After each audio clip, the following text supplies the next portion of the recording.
Hello guys, welcome to mystic Hindi tarot. कैसे हो आप सब लोग? आई होप आप सब लोग ठीक हो, अपना ख्याल रख रहे हो और पॉजिटिव सोच रहे हो।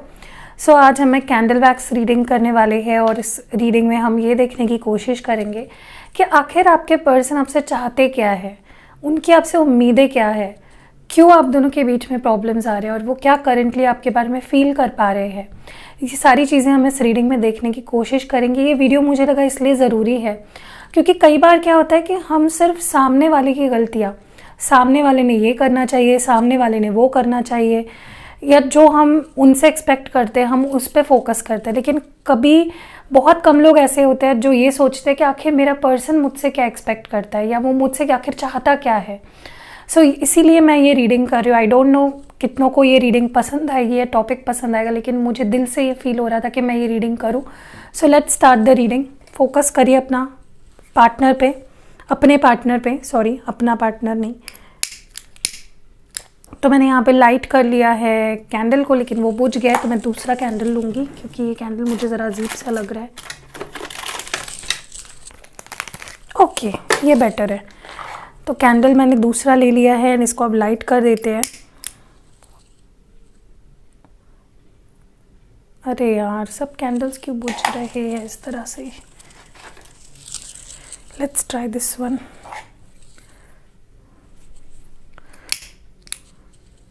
ओके, तो ये कैंडल आई थिंक सो नहीं बुझेगा। लेट्स सी, चलिए देखते हैं आपके पर्सन क्या चाह रहे हैं आपसे, या फिर उनकी उम्मीदें क्या है, वो आपसे क्या चाहते हैं।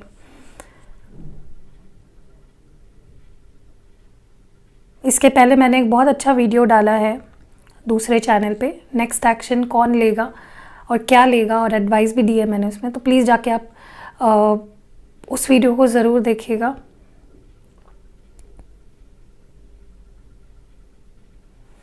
ओके आपके पर्सन आपको बहुत स्टॉक करते हैं। सबसे पहली चीज़ तो मैं बता दूं, आपको लग रहा होगा मैंने ब्लॉक कर रखा है या फिर मैं सोशल मीडिया पे नहीं हूँ तो वो मुझे कैसे स्टॉक करेगा, but they are stalking you. चाहे वो किसी भी तरह हो, जहाँ चाहा है वहाँ रहा है। आप ये नहीं बोल सकते कि क्या और कैसे, ठीक है। दूसरी चीज़ मुझे लगता है कि आपके पार्टनर ना इस रिलेशनशिप को अब आगे बढ़ाना चाहते हैं। वो चाहते हैं कि आप उन पे ट्रस्ट करें, आप उन्हें एक मौका दें, और वो एक न्यू बिगनिंग करना चाहते हैं आपके साथ। और इस रिश्ते को, मतलब ये रिश्ता मुझे लगता है मल्टीपल टाइम्स फेल हुआ है। बहुत बार आप दोनों ने भी इस रिश्ते को मौका देने की कोशिश की, लेकिन हर वक्त आप दोनों के हाथ में फेलियर ही लगा। बट ये पर्सन चाहते हैं कि आप एक आखिरी मौका दें उन्हें, और वो आपके साथ इस बार जस्टिस करना चाहते हैं। कहीं ना कहीं वो आपके साथ कुछ नया करना चाहते हैं। सेम घिसी पिटी लव स्टोरी नहीं चाहते। वो चाहते हैं कि वो आपके साथ कुछ ऐसा बिहेवियर करे जिससे, जो आपके लिए भी शॉकिंग हो, जो आपको भी हैप्पी कर दे, जो आपको भी अनएक्सपेक्टेड हो, ठीक है। मुझे लगता है ये पर्सन पुरानी बातों को पीछे छोड़कर एक नई बिगनिंग आपके साथ करना चाहते हैं, और वो चाहते हैं कि आप इसमें उनका साथ दें। क्योंकि मुझे लगता है ये पर्सन बहुत अड़ियल रहे हैं। इन्होंने कभी भी आपकी कोई बात नहीं मानी, आपके साथ कभी भी कॉम्प्रोमाइज़ नहीं किया। एक म्यूचुअल अंडरस्टैंडिंग कभी आप दोनों के बीच हुई ही नहीं, चाहे फिर वो आपके वजह से हो या इनके वजह से हो या आप दोनों के वजह से। वो चाहते हैं कि आप उनके साथ कॉम्प्रोमाइज़ कर ले, और वो भी आपके साथ कॉम्प्रोमाइज़ करना चाहते हैं। वो नहीं चाहते रिश्ते को ख़त्म कर देना फॉर एनी डैम रीज़न। वो नहीं चाहते कि रिश्ता किसी भी वजह से ख़त्म हो, ठीक है। They want you both to compromise on this relationship. ये पर्सन जितना आपके बारे में सोचते हैं ना, let me tell you this, आप उतना खुद के बारे में भी नहीं सोचते हो। They just keep on thinking about you. और मुझे लगता है ये पर्सन आपसे ज़्यादा इंटेलिजेंट है, या फिर अपने आप को ज़्यादा इंटेलिजेंट समझते हैं। ओके, यस, एक चीज़ मैं आपको बता दूं कि बहुत ही जल्द ना ये पर्सन आपको या तो ये बोल सकते हैं या फिर उनके एक्शंस के थ्रू ये जता सकते हैं कि भाई मैं रेडी हूँ, मैंने तो हाथ ऊपर कर लिए, तुम जो मुझसे करवाना चाहती हो, तुम जो मुझसे चाहती हो, मैं वो करने के लिए रेडी हूँ। They are ready to compromise, they are ready to say yes to anything and everything, जो भी आप उनसे कहलवाना चाहते हो, ठीक है। या they miss you a lot. वो बहुत सोचते हैं आपके बारे में, एंड वो नहीं रह पा रहे हैं, to be very frank. Okay भाई, पछतावा तो बहुत ज़्यादा दिख रहा है। वो बस आपको, वो चाहते हैं कि आप उन्हें माफ़ कर दो, चाहे उन्होंने कितनी बड़ी गलती क्यों ना कर दी हो, क्योंकि उनकी गलतियों के बोझ के तले ये पर्सन दब चुका है। खुद की ही गलतियाँ उन्हें महंगी पड़ रही है, खुद की ही डिसीजंस उन्हें महंगे पड़ रहे हैं। I see them under a lot of pressure, guilt, regret. मुझे बहुत पछतावा दिख रहा है। तो ये पर्सन आपसे चाहते हैं माफ़ी, चाहे वो इस चीज़ को कह पाए या ना कह पाए, वो चाहते हैं कि कुछ ऐसा हो जाए कि आप उन्हें माफ़ कर दो और उन्हें अपनी ज़िंदगी में आने का मौका दो, क्योंकि they are under pressure, they are under guilt, burden. ठीक है, मतलब पता है लिटरली इनको ऐसा लग रहा है जैसे सारी दुनिया की गलतियाँ इन्होंने कर दी है जो माफ़ी के लायक ही नहीं है। ठीक है, हो भी सकता है। ठीक है भाई बहुत ज़्यादा रो धो रहे हैं, बहुत रोना धोना चल रहा है। मुझे ऐसा भी लगता है कि आपको पाना इस पर्सन के लिए बहुत बड़ी उपलब्धि रही है। इनको लगता है कि इन्होंने आपको पा लिया तो इन्होंने सब पा लिया। ठीक है, मुझे लगता है आप बहुत ब्यूटीफुल हो, या इनकी नज़रों में आइए आपको बहुत ब्यूटीफुल मानते हैं, बहुत फिजिकली अट्रैक्टेड फील कर रहे हैं आपके लिए, आपको फील करना चाहते। हो सकता है आप कभी मिले भी नहीं हो या फेस टू फेस कभी देखा भी नहीं है आप दोनों ने एक दूसरे को।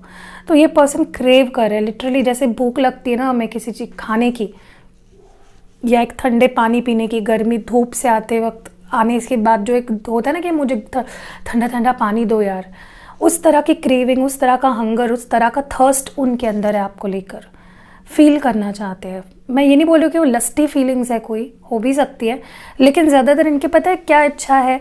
आपने वो सीन देखा है, मतलब मुझे नहीं पता उस फिल्म का जिक्र करना चाहिए या नहीं, गंगूबाई जो अभी मूवी आई थी, उसमें आपने देखा गंगूबाई किस तरह से वो हीरो का हाथ अपने सिर पे रखती है, उसे फिराती है अपने हाथ से कि मुझे प्यार चाहिए, मुझे कोई और चीज़ तुमसे नहीं चाहिए।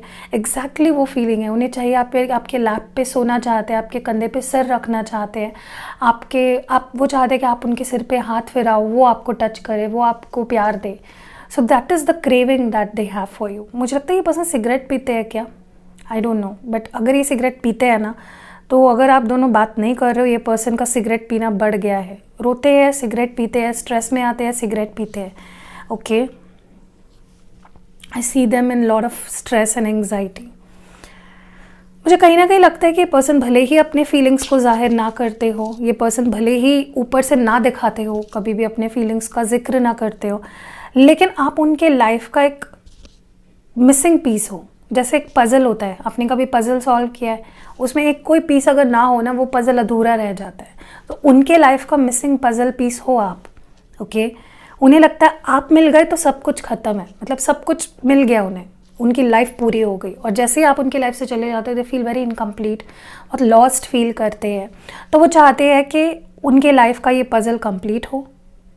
आप समझ ही चुके होंगे क्या चाहते हैं। मुझे पता नहीं क्यों ऐसा लग रहा है ये पर्सन अपनी डीपेस्ट राज, फीलिंग्स, बहुत सी चीज़ें इन्होंने अपने अंदर छुपा रखी है। वो चाहते हैं कि आप समझो। अब यार आप भगवान थोड़ी हो जो समझोगे, उन्हें वो बताएंगे तब समझेंगे ना। मुझे लगता है ये पर्सन पता है क्या करते हैं, दिखाते कुछ और है और चाहते आप गेस करें, आप समझ जाए। कैसे होगा भाई, अब कोई यहाँ पे अंतर्यामी थोड़ी ना है। हाँ, मेरे जैसा टैरो रीडर हुआ तो ठीक है, वो नहीं बच पाएगा मुझसे। एनीवेज, अच्छा हो मेरी शादी हो गई ना, नहीं तो अगर मेरी शादी नहीं हुई होती तो मेरे बॉयफ्रेंड का कुछ खैर नहीं होती है, मैं उसकी सब लाइफ पढ़ लेती। दूसरी चीज़ जो मैं यहाँ पे देख रही हूँ ना, मुझे लगता है कि इन्होंने डेफिनेटली किसी ऐसे पर्सन को चुना या किसी ऐसे सिचुएशन को चुना, हो सकता है उन्होंने कोई गलत चॉइस किया पास्ट में और अब वो पछता रहे हैं। लिटरली उनके लाइफ में उस थर्ड पार्टी ने या उस थर्ड सिचुएशन ने इतना स्ट्रेस क्रिएट कर दिया है। एक चीज़ मैं बताऊँ मुझे क्या लग रहा है यहाँ पे, कि ये पर्सन को लगता है कि जब भी वो आपसे दूर जाते हैं ना, उनकी लाइफ स्ट्रेसफुल हो जाती है, उनके बिगड़े बनते काम बिगड़ने लगते हैं, अनलकी फील करते हैं बहुत ज़्यादा। ये पर्सन जब भी आपसे दूर होते हैं, दे फील कि उनकी ज़िंदगी अपसाइड डाउन हो जाती है। होत्याचं नव्हतं होना, मतलब हमारे मराठी में बोलते हैं कि जो होने वाला लगता है ना कि होने वाला है, वो भी बंद पड़ जाता है, काम बिगड़ जाते हैं सारे। तो या that is the same feeling this person has for you. बहुत स्ट्रेस में है, हो सकता है किसी कार्मिक के साथ रिलेशनशिप में है या किसी ऐसे थर्ड पार्टी या सिचुएशन में है। थर्ड पार्टी मतलब सिर्फ रोमांटिक नहीं होती है, थर्ड पार्टी फैमिली भी हो सकती है, थर्ड पार्टी करियर भी हो सकता है, थर्ड पार्टी दोस्त भी हो सकता है और थर्ड पार्टी उनकी गलत सोच भी हो सकती है। सो ये कुछ भी आपके केस में, यू नो दैट बेटर। ये जो थर्ड पार्टी है ना, जिसको इन्होंने बहुत ग्लैड होके, बहुत ज़्यादा गुरूर में आके चुना और आपको हटा दिया अपनी लाइफ से, ये सोच के कि थर्ड पार्टी उनको ज़्यादा खुशी देगी, गलत साबित हुआ है वो, ठीक है। इसलिए बहुत स्ट्रेस में है ये person. May be third party उनको बहुत ज़्यादा उनका जीना मुश्किल कर दिया है इस थर्ड पार्टी ने, ठीक है। मुझे कहीं ना कहीं ऐसा लगता है इस पर्सन को बहुत कुछ कहना है आपसे, बहुत कुछ कहना है जो इन्होंने अपने दिल में और दिमाग में संभाल के रखा है। बट अब ऐसी बात हो गई है कि एक मेमोरी कार्ड जैसे होता है ना 1 GB 2 GB 4 GB का, जिसकी मेमोरी जितनी है उतना ही उसमें रह पाता है, और जब उससे ज़्यादा हो जाता है तो या तो मेमोरी कार्ड कभी कभी करप्ट भी हो जाता है, या फिर कभी कभी मेमोरी कार्ड ख़त्म हो गया तो हम उसमें और डेटा नहीं डाल सकते। ऐसा ही कुछ हाल आपके पर्सन का है कि उनके दिल में और दिमाग की जो स्पेस थी ना, जो वो आपसे कहना चाह रहे थे, भर चुकी है। एंड अब वो सुने, वो कहना है बहुत जल्द। मुझे लगता है this person is going to speak out. उनका जो थ्रोट चक्र है वो हील हो रहा है, और कहीं ना कहीं वो अपनी दिल की बात आपसे कहेंगे। ये बोल भी सकते कि चलो यार बात कर लेते हैं, जो हुआ अब बात कर लेते हैं, लेट्स टॉक इट आउट। ऐसा मुझे यहाँ पे एनर्जी लग रही है, ओके। मुझे ऐसा भी लगता है कि देखिए, मैं ये नहीं बोल रही हूँ कि ये पर्सन फॉर एग्जाम्पल, अभी मैं एक एग्जाम्पल देके समझाती हूँ आपको कि अगर आपकी फैमिली इस रिश्ते के खिलाफ थे, या उनकी फैमिली इस रिश्ते के खिलाफ है, या इस शादी के खिलाफ है, तो ऐसा नहीं है कि वो आपको बोलेंगे कि चलो फैमिली गई भाड़ में और हम लोग अपनी खुशी देखते हैं और शादी कर लेते हैं। दे आर लाइक, ये पर्सन ऐसे है ही नहीं कि ये किसी के साथ इनजस्टिस करे और भूल जाए। दे आर समवन जो अगर इनजस्टिस करते भी है ना, उन्हें वो समझ आ जाता है कि यार मैंने ये गलत किया, तो ये अपने फैमिली को, अपने करियर को, बाकी चीज़ों के साथ इनजस्टिस करके आपके साथ भी जस्टिस नहीं करना चाहते उस तरह से, गलत तरीके से, और आपके साथ जस्टिस करके अपने फैमिली के साथ या किसी और के साथ भी इनजस्टिस नहीं करना चाहते। समझ रहे हो? मतलब अगर मैंने रिपीट कुछ बोल दिया तो माफ़ कर दीजिए, लेकिन मैं इतनी थक गई हूँ ना, मैं क्या बताऊँ। मैं आज पूरा दिन वो काम था तो बाहर थी, तो आई एम सो टायर्ड, क्या ही बताऊँ। तो ये पर्सन ना कहीं मुझे लगता है कि अगर ये किसी के साथ भी गलत नहीं करना चाहते, ना आपकी फैमिली के साथ, ना अपने फैमिली के साथ, ना आपके साथ, ना उनके साथ, और ना इस रिश्ते के साथ। सो अगर वो टाइम ले रहे हैं कमिटमेंट देने में या अपना डिसीजन सुनाने में, इट्स बिकॉज कि वो they are finding the third way. वो सही रास्ता चुन रहे हैं, सही रास्ते को चुनना चाहते हैं। They want to make it right for everyone, they want to be fair with everyone, okay. मुझे ऐसा भी लगता है कि इस बार ना ये पर्सन कहीं ना कहीं पहले कैसे थे, मतलब इस पर्सन को आपने बहुत बदला है, अंदर से बाहर से, किस भी तरह से हो सकता है, बट आपके वजह से ये पर्सन समझ गए हैं कि खुद से प्यार करना कितना ज़रूरी है।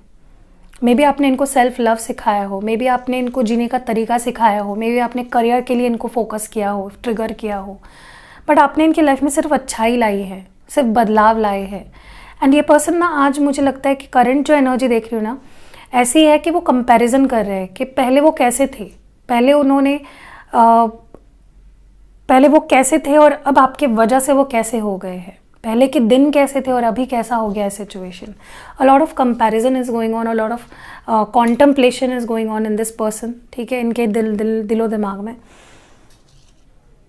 मुझे ऐसा भी लगता है कि इस पर्सन को रियलाइज़ हो रहा है विद टाइम कि आप इनका लक हो। मैंने बोला ना आपको, इनको लगता है कि अगर आप इनके लाइफ में नहीं होते तो सब कुछ ख़राब हो जाता है, बनते काम बिगड़ जाते हैं।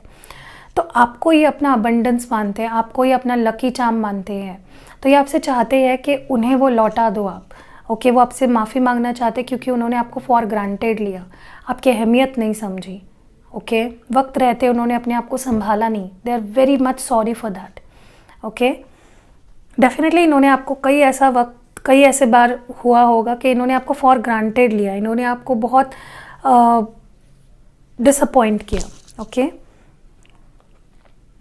मुझे पता नहीं क्यों ऐसा लगता है कि आप दोनों ना अगर उनके लाइफ में आपके सिवा कोई इम्पोर्टेंट हो तो आप जलने लगते हो, एंड आपके लाइफ में उनके सिवा कोई और हो तो वो जलने लगते हैं। तो वो चाहते हैं कि इस पे ना एक कुछ तो सोल्यूशन निकले, क्योंकि उन्हें पता है ये टॉक्सिक है।